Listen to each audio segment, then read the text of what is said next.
Pride and Prejudice by Jane Austen. Chapter 48.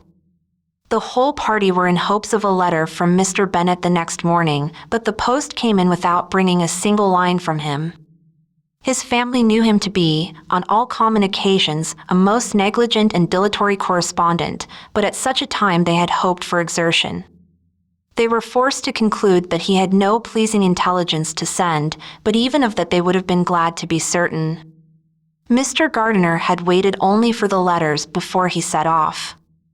When he was gone, they were certain at least of receiving constant information of what was going on, and their uncle promised, at parting, to prevail on Mr. Bennet to return to Longbourn as soon as he could, to the great consolation of his sister, who considered it as the only security for her husband's not being killed in a duel.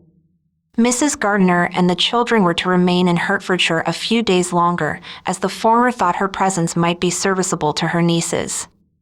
She shared in their attendance on Mrs. Bennet and was a great comfort to them in their hours of freedom. Their other aunt also visited them frequently and always, as she said, with the design of cheering and heartening them up, though, as she never came without reporting some fresh instance of Wickham's extravagance or irregularity, she seldom went away without leaving them more dispirited than she found them. All Merytons seemed striving to blacken the man who, but 3 months before, had been almost an angel of light. He was declared to be in debt to every tradesman in the place, and his intrigues, all honored with the title of seduction, had been extended into every tradesman's family. Everybody declared that he was the wickedest young man in the world, and everybody began to find out that they had always distrusted the appearance of his goodness. Elizabeth, though she did not credit above half of what was said, believed enough to make her former assurance of her sister's ruin more certain, and even Jane, who believed still less of it, became almost hopeless, more especially as the time was now come when, if they had gone to Scotland, which she had never before entirely despaired of, they must in all probability have gained some news of them. Mr. Gardiner left Longbourn on Sunday. On Tuesday his wife received a letter from him. It told them that, on his arrival, he had immediately found out his brother, and persuaded him to come to Grassetch Street, that Mr. Bennet had been to Epsom and Clapham before his arrival, but without gaining any satisfactory information, and that he was now determined to inquire at all the principal hotels in town, as Mr. Bennet thought it possible they might have gone to one of them on their first coming to London before they procured lodgings. Mr. Gardiner himself did not expect any success from this measure, but as his brother was eager in it, he meant to assist him in pursuing it. He added that Mr. Bennet seemed wholly disinclined at present to leave London and promised to write again very soon. There was also a postscript to this effect. I have written to Colonel Forster to desire him to find out, if possible, from some of the young man's intimates in the regiment, whether Wickham has any relations or connections who would be likely to know in what part of town he has now concealed himself. If there were anyone that one could apply to with a probability of gaining such a clue as that, it might be of essential consequence. At present we have nothing to guide us. Colonel Forster will, I dare say, do everything in his power to satisfy us on this head. But, on second thoughts, perhaps, Lizzie could tell us what relations he has now living better than any other person. Elizabeth was at no loss to understand from whence this deference to her authority proceeded, but it was not in her power to give any information of so satisfactory a nature as the compliment deserved. She had never heard of his having had any relations, except of father and mother, both of whom had been dead many years. It was possible, however, that some of his companions in the shire might be able to give more information, and though she was not very sanguine in expecting it, the application was a something to look forward to. Every day at Longbourn was now a day of anxiety, but the most anxious part of each was when the post was expected. The arrival of letters was the grand object of every morning's impatience. Through letters, whatever of good or bad was to be told would be communicated, and every succeeding day was expected to bring some news of importance.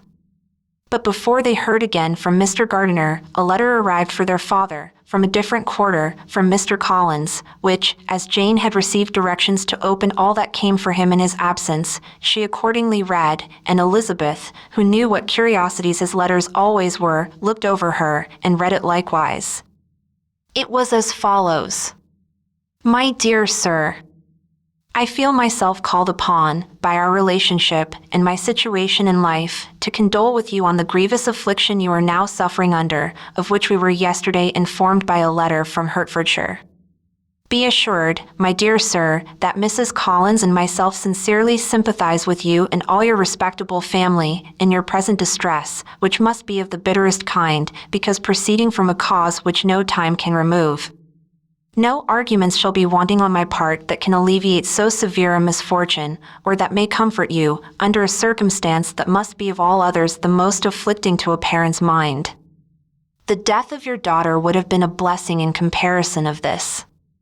And it is the more to be lamented, because there is reason to suppose, as my dear Charlotte informs me, that this licentiousness of behavior in your daughter has proceeded from a faulty degree of indulgence, though, at the same time, for the consolation of yourself and Mrs. Bennet, I am inclined to think that her own disposition must be naturally bad, or she could not be guilty of such an enormity, at so early an age.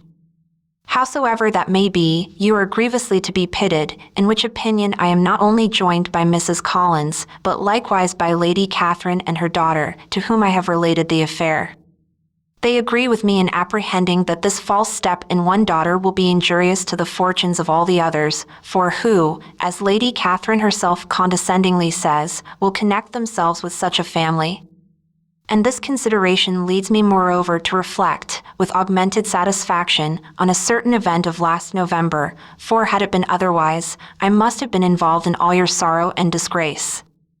Let me then advise you, dear sir, to console yourself as much as possible, to throw off your unworthy child from your affection forever, and leave her to reap the fruits of her own heinous offense. I am, dear sir, etc., etc. Mr. Gardiner did not write again till he had received an answer from Colonel Forster, and then he had nothing of a pleasant nature to send. It was not known that Wickham had a single relationship with whom he kept up any connection, and it was certain that he had no near one living.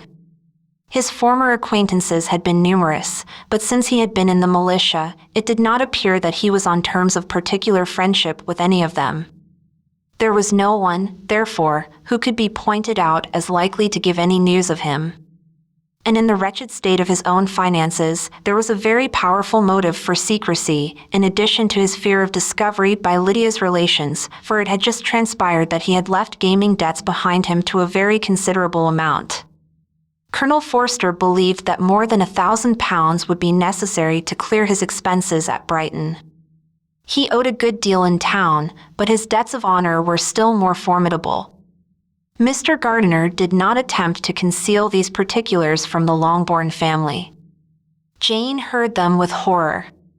"A gamester!" she cried. "This is wholly unexpected.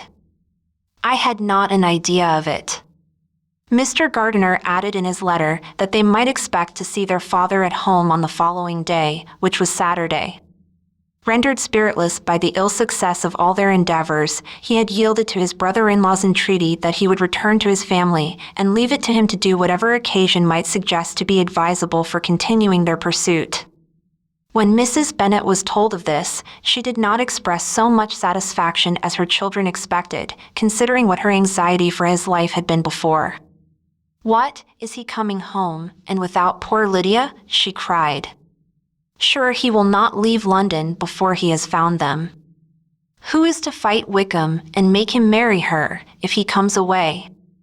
As Mrs. Gardiner began to wish to be at home, it was settled that she and the children should go to London at the same time that Mr. Bennet came from it. The coach, therefore, took them the first stage of their journey, and brought its master back to Longbourn. Mrs. Gardiner went away in all the perplexity about Elizabeth and her Derbyshire friend that had attended her from that part of the world. His name had never been voluntarily mentioned before them by her niece, and the kind of half-expectation which Mrs. Gardiner had formed of their being followed by a letter from him had ended in nothing. Elizabeth had received none since her return that could come from Pemberley.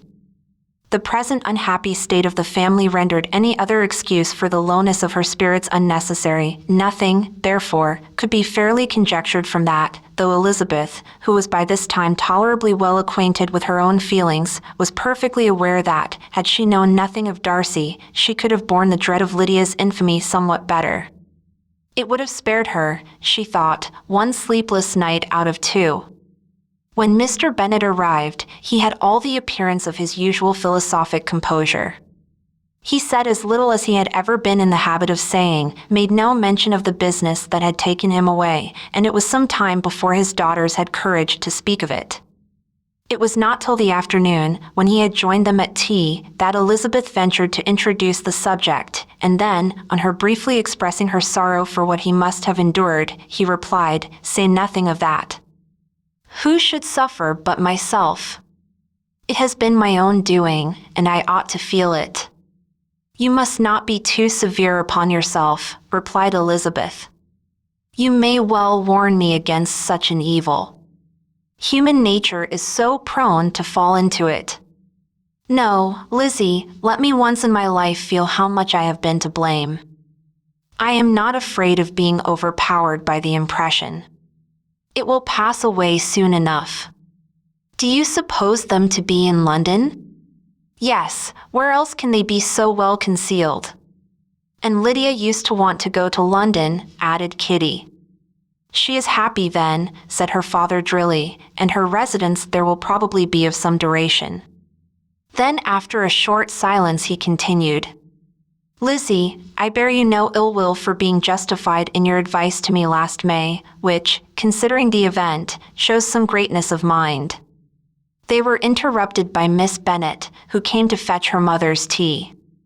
"This is a parade," he cried, "which does one good, it gives such an elegance to misfortune. Another day I will do the same. I will sit in my library, in my nightcap and powdering gown, and give as much trouble as I can, or, perhaps, I may defer it till Kitty runs away." "I am not going to run away, Papa," said Kitty fretfully. "If I should ever go to Brighton, I would behave better than Lydia." "You go to Brighton? I would not trust you so near it as Eastbourne for £50. No, Kitty, I have at last learned to be cautious, and you will feel the effects of it. No officer is ever to enter into my house again, nor even to pass through the village. Balls will be absolutely prohibited unless you stand up with one of your sisters. And you are never to stir out of doors till you can prove that you have spent 10 minutes of every day in a rational manner." Kitty, who took all these threats in a serious light, began to cry. "Well, well," said he, "do not make yourself unhappy. If you are a good girl for the next 10 years, I will take you to a review at the end of them.